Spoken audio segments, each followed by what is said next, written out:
I could persuade you to believe what tonight I hope I will try to, your entire world would change. You hear the word God, the word Jehovah, the word Lord, the word Jesus, the word Christ, and you think of something other than yourself, one that is greater, one that you would worship. Tonight it is my purpose to show you that God and the eye of man are one. When you say, I am, that is the God of Scripture. Confined as you are, you think, how could it be? God created the universe and sustains it. And here I am, like a little worm, 10 years, and then I vanish. But now let us turn to Scripture. We turn now to the 16th chapter of Matthew. And the question is asked of the disciples, the followers, those who have heard him. And he said to them, who do men say that the Son of Man is? And they reply, well, some say John the Baptist, come again. Others, Elijah. Others, Jeremiah, or one of the prophets. And then he said to them, but who do you say that I am? And the spokesman, called Peter, answered and said, thou art the Christ, the Son of the living God. And he said to him, blessed art thou, Simon Bar-Jonah, for flesh and blood could not have told you this, but my Father who is in heaven. So here he equates the Son of Man with the eye of man, not the organ that sees or through which you see, but your sense of awareness, that I amness, when you are aware of being, your consciousness, your human imagination. So he equates the two. The Son of Man spoken of in the Old Testament and brought forward into the New is nothing more than the eye of man. And he calls it the Christ, and defines Christ as the Son of God. Now we find Christ being defined in the New Testament as the power of God and the wisdom of God. So the eye of man is the power of God and the wisdom of God. If man does not know it, well, then he will not exercise that power. He will not exercise that wisdom. So tonight I am trying to persuade you that when you say I, before you say anything, that is the power and the wisdom of God. And you can't separate the power of God and the wisdom of God from God. So you will say in the end, I and my Father are one, for he is called the Son of God. Now we are called upon to test this, if it be true. Can we test it? I hope you'll put it to the test. When I tell you that your own wonderful I amness is God, though prior to that you believe that you are little something, moving across the earth for a few years, 70 years, and then you will vanish, in the hope of some restoration, but a hope, no assurance. But now I'm going to tell you that you really are God. Your own wonderful consciousness, your human imagination, that is the God of Scripture. And there is no other God. Imprisoned as you are in these bodies of flesh, You did it for a purpose. Now let us see what it tells us about this Son of Man that is now equated with the I of man. No one has ever ascended into heaven but he who descended from heaven, the Son of Man. You'll read that in the 3rd chapter, the 13th verse of John. So here we find you are a pre-existent being. No one can ascend into heaven but he who descended from heaven, the Son of Man. Your ascension in the next verse, the 14th verse, is showing you how you ascend. As Moses lifted up the serpent in the wilderness, so must the Son of Man be lifted up. That's all imagery, and yet it is true. You descended into generation in a world of death where everything begins, it waxes, it wanes, and then it disappears. But there's something in you, clothed in this garment that does die, that is pre-existent, and its home is heaven, which is harmony. You gave it up completely. You aren't pretending that you're a man. You descended into man. You became man, with all the weaknesses, all the limitations, all the restrictions of man, to experience this world of death and decay. There will come a moment in time that you will ascend from this restriction, taking with you the experience that is yours because of this restriction. And you will ascend in the same manner that Moses lifted up the serpent in the wilderness. That was an adumbration. That was a foreshadowing. You will rise from the base of your spine, up your spine into your own skull, for heaven is within you. And you will rise like a fiery serpent, without any loss of identity. The form you wear, I hesitate to describe it. I will tell you that your face is human, your hands are human, your voice is human, but do not ask me to describe the body that you wear. It's infinite power, infinite wisdom, and yet it is a form. You are that fiery being that descended, not because of anything that was wrong when you descended. The fall is not because of any mistake on our part. It's a predetermined plan to come down into the world of death and decay and overcome it. If coming down, wearing these garments, we knew who we were, pretending that we were men, we could not accomplish it. Any more than an actor on the stage, pretending that he is Hamlet, can actually play that part.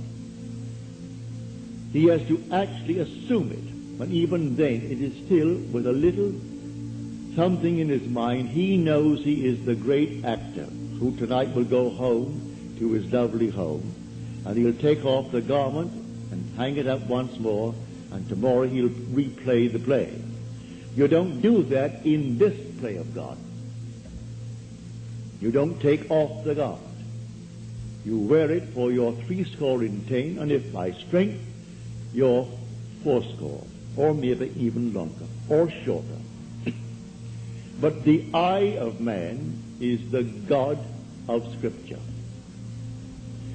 Put it to the test. Let me now, first of all, before we go into the testing of it, make clear what I said on the last lecture night, Friday night, prompted by a question that was asked here. For I had said in the previous lecture that there are ranks in heaven as they are on earth. For this is only a copy. Everything here is a shadow. It's a copy of the eternal realities. And in the 12th chapter of 1 Corinthians, Paul describes the 10, or the 8 ranks. He does it many times, but he never changes the first 2. The first is always the apostles. The second, the prophets. The third, the teachers, and then he goes on. Miracle workers, healers, helpers, administrators, and the speakers in tongues. But he never changes the first and second, the apostle and the prophet. You might think, because I told you I am sent, and the word sent means an apostle, that I am appropriating unto myself a certain first rank. But now, to put your heart at peace, I'm going to quote the 11th chapter of Romans. As of old, for there are always a remnant of old, and the remnant simply means the elect of God. You're not elected because you're born by accident into some ethnic group. Has nothing to do with that. A descendant of Abraham after the flesh is not necessarily the elect of God. You are chosen from any race, any nation, any religion. Well, how the choice is made, no one knows. It remains the Father's secret. But Paul qualifies it in this manner. There is a remnant to this day, called by grace. And if by grace, then it is not on the basis of works. Otherwise, grace would no longer be grace. Therefore, no one who is called and sent can brag. If he brags, he is not the sent. Because it's all by grace. He didn't earn it. It's not by merit. It is simply a secret known only to the Father. So when we are called, incorporated into the body of infinite love, who is God, and then sent, let no one who is sent raise a finger to brag, to boast, for it is all by grace. Read it in the 11th chapter, the 5th and 6th verses of Paul's letter to the Romans. So now I have stated that. So do not think for one moment when I tell you I have been called and sent that in any way I am trying to act superior. For there is no intrinsic superiority to those who are called. Now, he uses an analogy, which I do not think adequate, but you can read it in the book itself. He uses the analogy of the human form, that not all are heads, eyes, nose, teeth, and so on. But that is a weak analogy. Nevertheless, he uses that to show you the different parts in one body. But now to come back to make this a very practical night. Believe me that when you say I, before you say I am John, I am Bill, I am this, I am that, I am the other, you are declaring yourself to be. And that sense of being is God. That's God. Now what are you going to put on it? All things are possible to God. All things. You could say now, as you're seated here, after first affirming that I am, you could then assume that I am, and you name exactly what you want to be. If you believe what I tell you about your own I amness, and remain faithful to what you have assumed, that assumption will harden into fact. When you pray in the true sense of the word, you do not pray to any external God. That was my command when I was sent down with the blue bloods. Has nothing to do with the social structure of the world. It has only to do with church protocol, all external worship, all ceremonies, everything that leads the individual outside of himself. To put a little cross on the wall, or the Morgan David, and then bow before it and see it as something external, is not what Scripture teaches. Buried in the Old Testament there is a pattern. So he said, taking the 12, we're going up to Jerusalem. And everything written about the Son of Man, which is the I of man, will be accomplished. But they did not understand what he said. It was beyond their ability to grasp. He is going up, and only the one who has experienced Scripture, which means he has actually resurrected the pattern, playing the part that is the central part of Scripture. He resurrects the pattern, all within himself. He plays all the parts. He is the one who is born from above. He is the one who comes out of the grave, unassisted. He is the one whose 3 witnesses bear witness to his birth from above. He is the one they cannot see because he is now spirit, yet more real than all the flesh in the world. He is the one who actually sees his son, David, and David calls him father, and he knows he is David's father. And David knows that he is his son. He is the one whose temple, the body, is split in 2 from top to bottom. It is he now who ascends like a fiery serpent from the base of the spine up into the skull.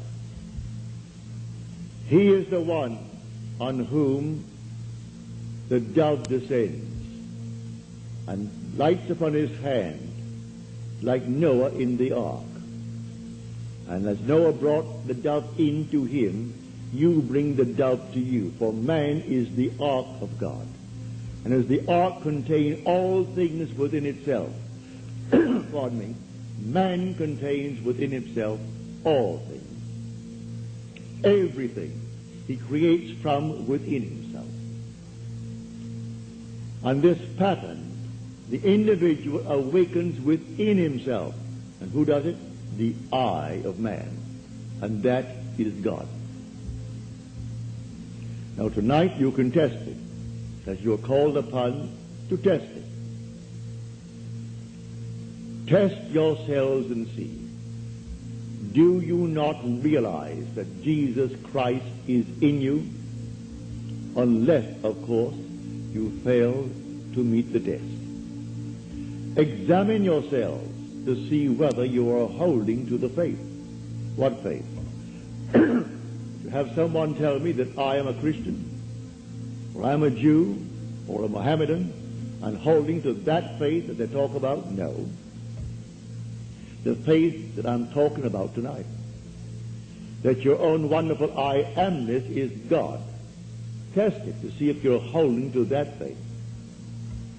If you're holding to that faith and all things are possible to God, you should be able to prove it in the testing. She's not here tonight. She promised she would write me a letter, having told me the story on Friday.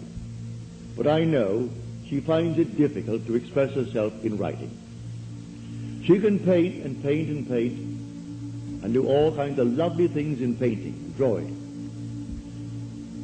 And when I say to her, please write it that I may tell it to my audience before I close, for I have no future plans after I close on the 29th. So I would like to share your experience with them, to encourage everyone in this world to do what you did.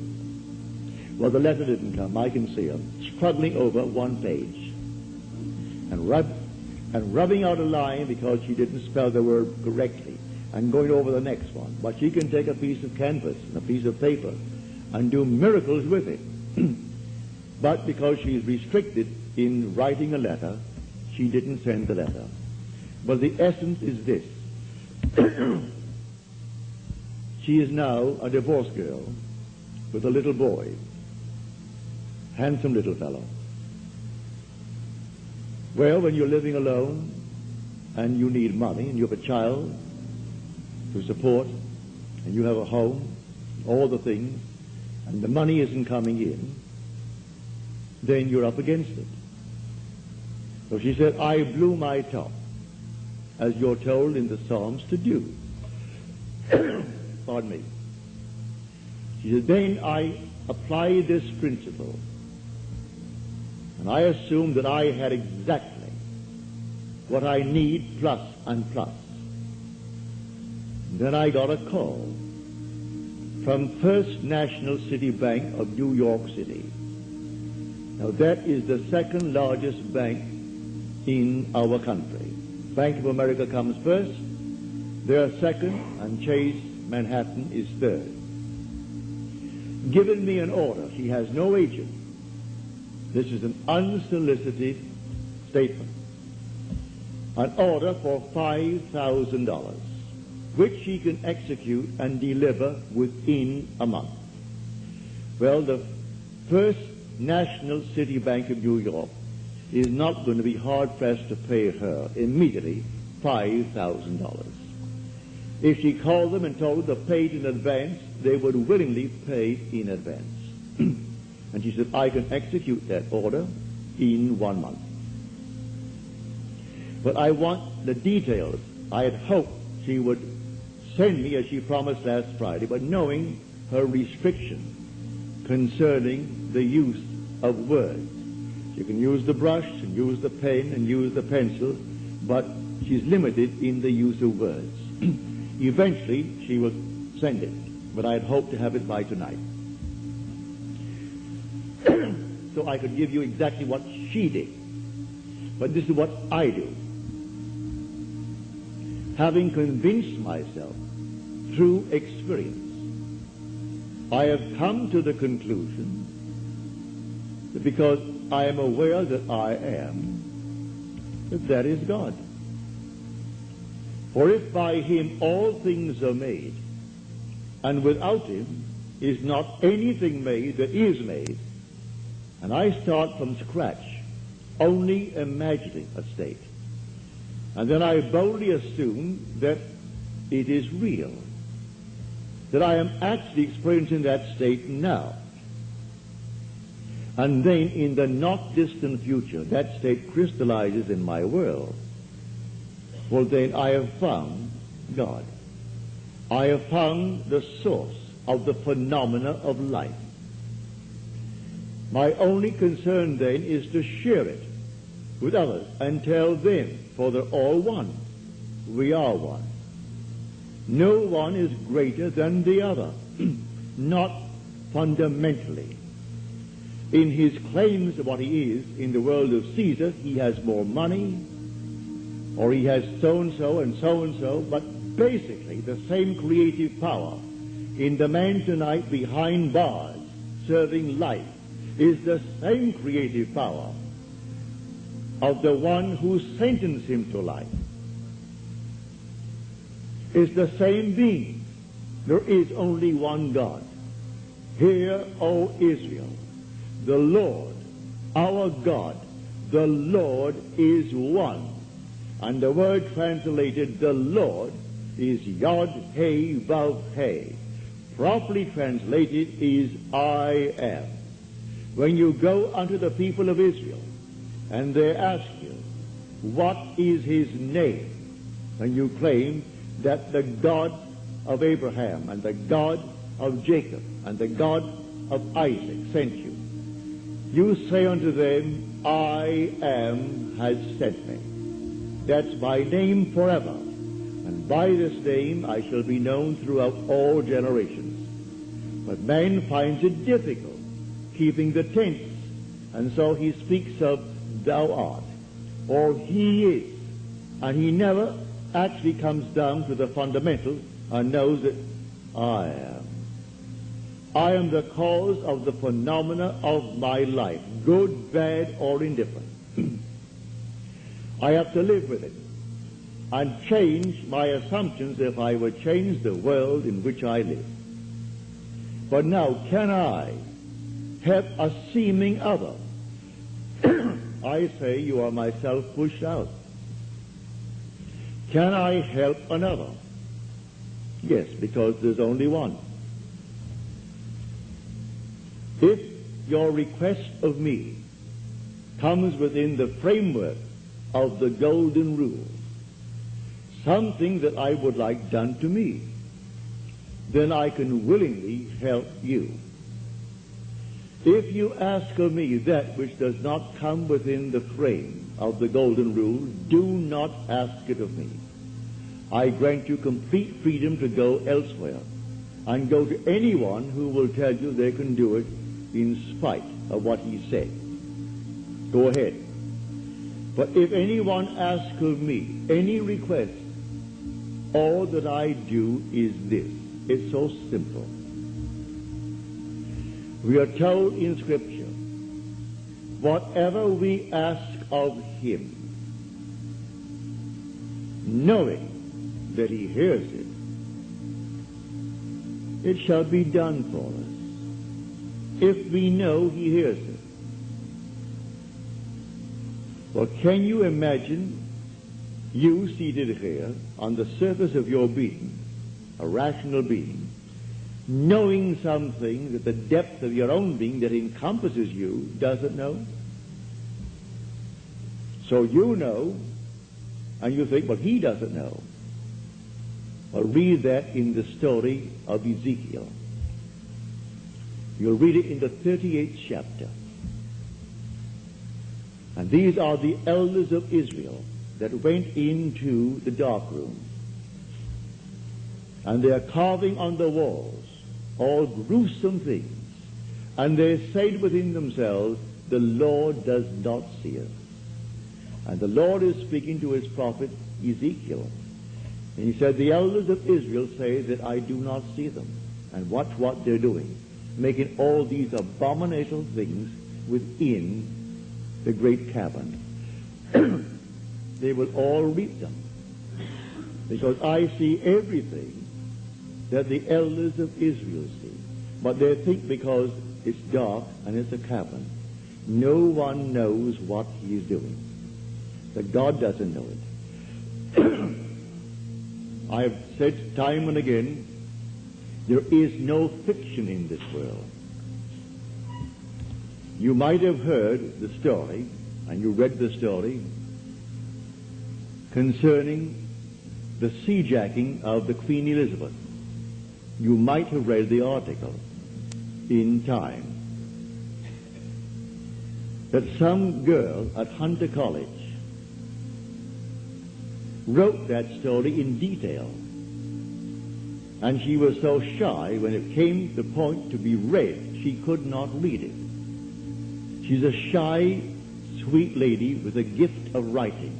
She wrote that in detail, including those who seemingly participated, a terminal case in cancer, and one who is running away from the law, who has got a thing to gain, and therefore is quite willing to blow the Queen Elizabeth with 2,200 souls aboard.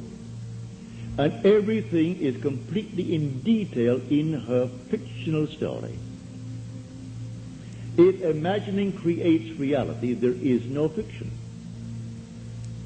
So, someone expressed her thought. and called the captain while at sea and demanded $1 million and would settle for $350,000. Well, it must have cost them, I should say, more than $1 million to stop that huge hulk in mid-Atlantic and then feed 2,200 people 4 times a day for the extra meals that they would have coming to them. Plus all the things that you put it all together, it would cost more than $1 million. And a little girl, possibly writing this for her PhD, or writing it for some reason, and she writes it in detail. They gave her name so you can contact her. They gave the school is Hunter College in New York City. And everything in detail, pardon me, is told in that story. So I tell you, you sit down and write fiction. Need not put it down. My friend wrote fiction. She had a large sum of money coming in. And she went to town within herself, and she wrote in herself, and blew her top, as it were.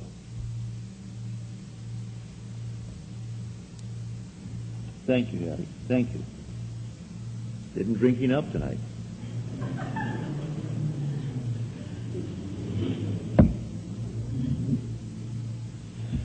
So she, in the depth of her own being, conjured the sum of money that she needed.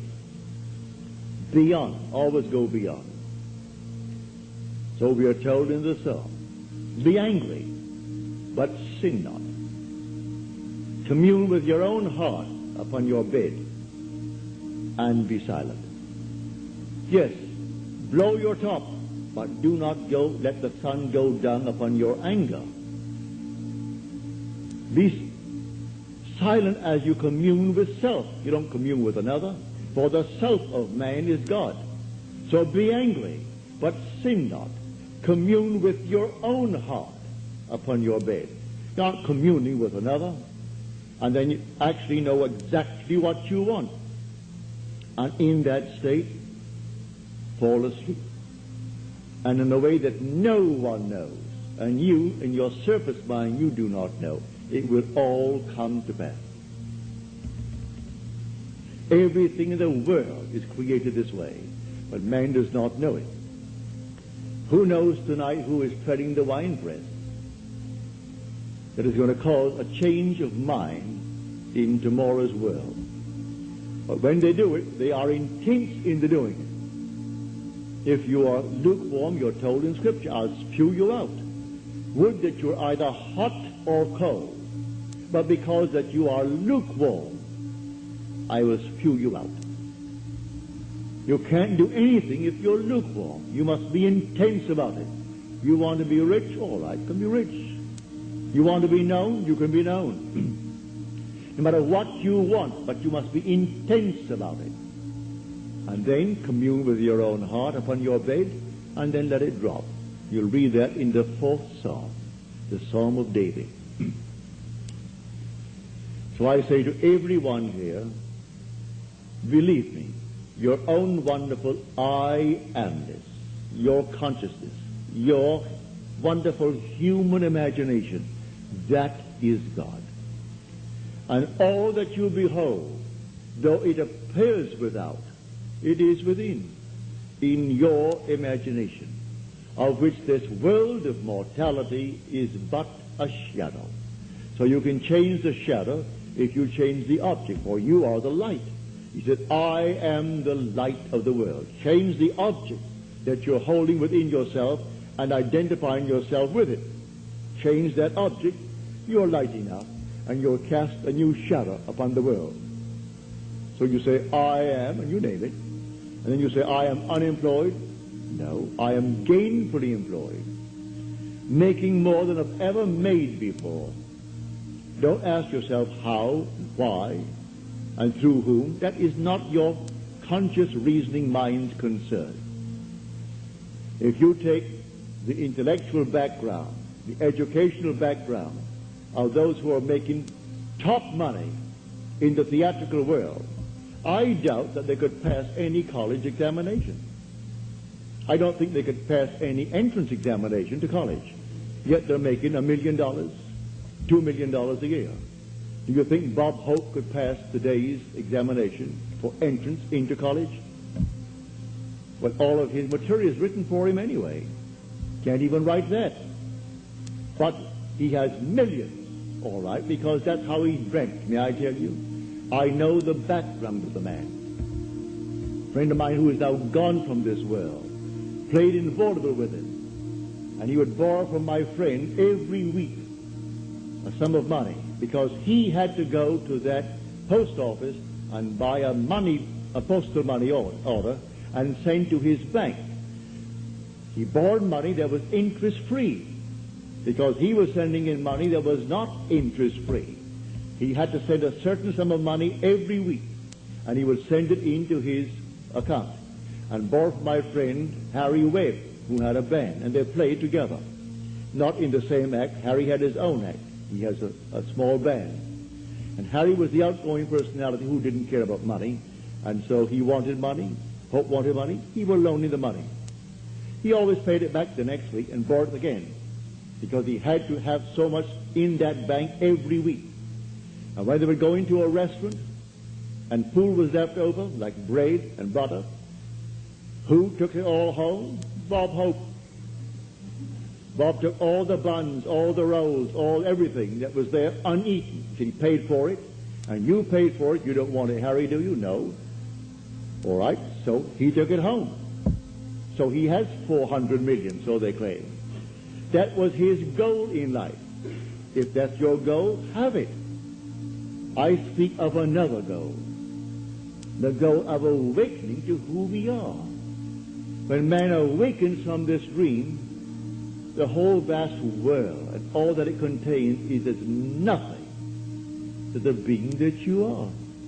You came down from heaven, where the whole is yours. As you're told in the 50th Psalm, if I were hungry, I wouldn't tell you, for the world is mine, and all within it. The cattle on 1,000 hills are mine. So why should I tell anyone of my need when it's all mine anyway? I would slay and eat. When you awaken, you don't ask anyone if you awaken from this dream of life. But while you're in it, all right, we're one. This little hand of mine, if it begins to itch here now, it's easier for me to take this hand that is not attached to this and scratch it than to try to bend this thing out of shape to scratch the back of it. I could rub it here, but why not? This is easier. And take a part of my own being to ease the itch. Because we're all one pushed out. So you can do it. Ask anyone that you trust.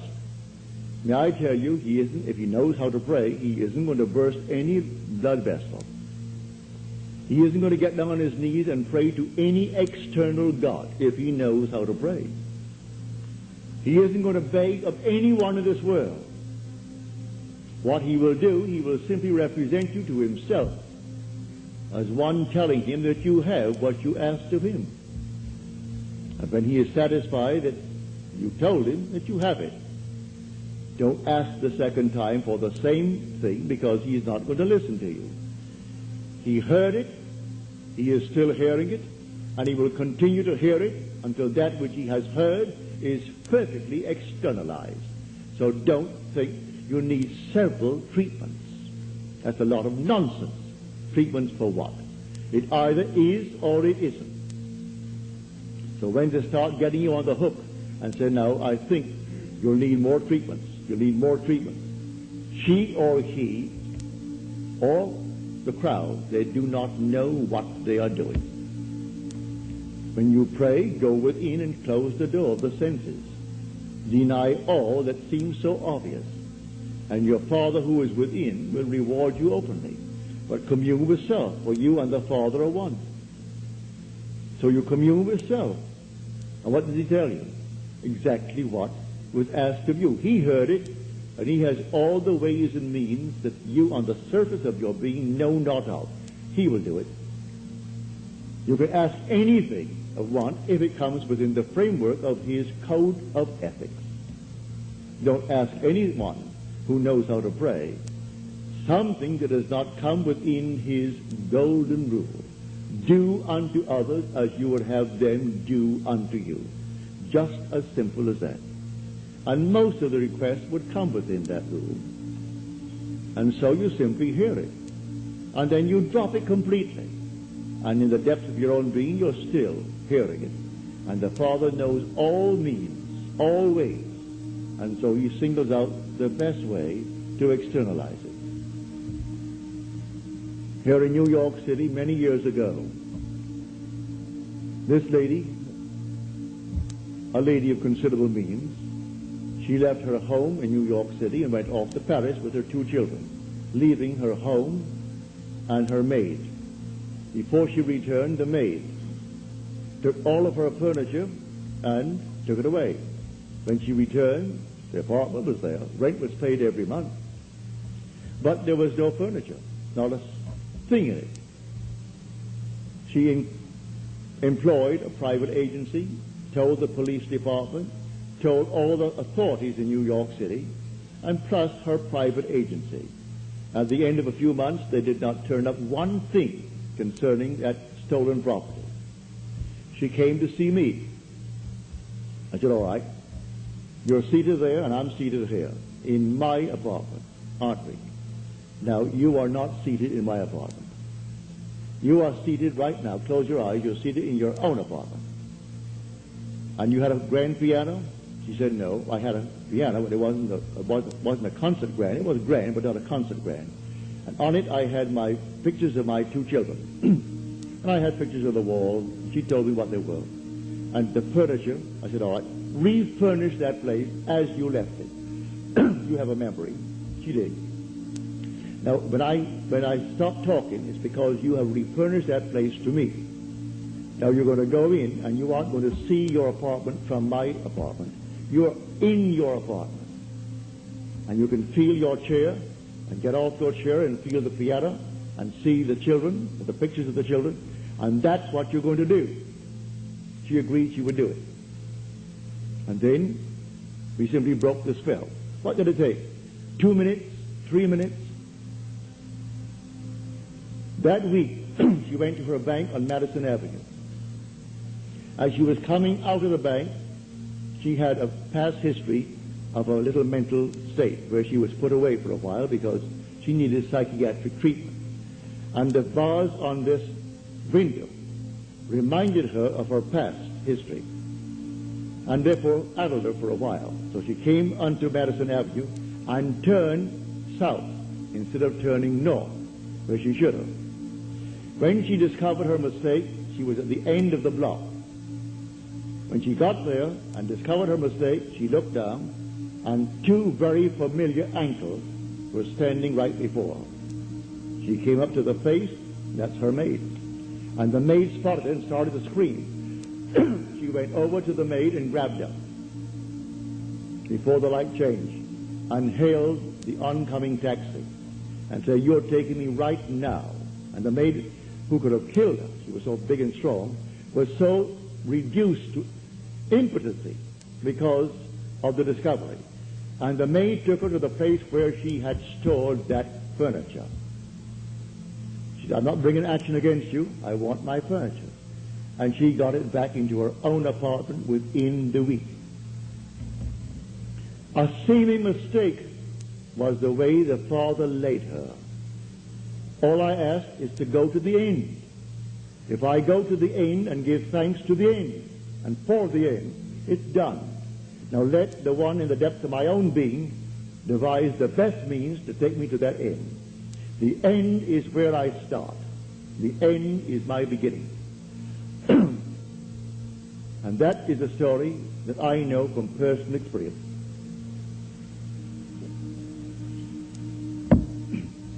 So do not attempt to devise the means and tell the one that you asked to pray for you how it should be done. He will lose all interest and turn his back and say, go elsewhere. You don't go into a doctor's office and tell him what he should do. If you go to him because you trust him, well then you either got to trust him and continue, or you're going to leave him. Well, if you go to someone that you really believe who knows how to pray, don't tell him how to do it and what means should be employed in order to do it. He is going to go to the end if he knows how to pray.